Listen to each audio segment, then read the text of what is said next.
وزیراعظم کا دورہ چین، عمران خان کی IMF کی سربراہ کرسٹین لیگارڈ کے ساتھ ملاقات ہوئی۔ کپتان نے بین الاقوامی مالیاتی فنڈ کی سربراہ کو معاشی بہتری کے لیے اٹھائے جانے والے اقدامات سے آگاہ کیا۔ ملاقات بیلٹ اینڈ روڈ فورم کے موقع پر ہوئی۔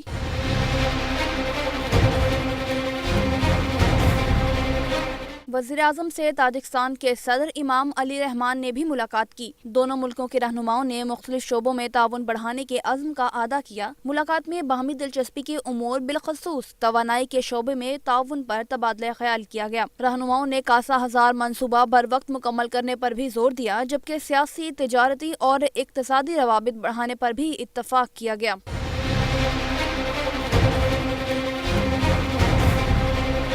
اس سے پہلے بیجنگ میں وزیراعظم عمران خان کی عالمی بینک کی CEO سے ملاقات ہوئی، جس میں اقتصادی پروگرام پر تبادلہ خیال کیا گیا۔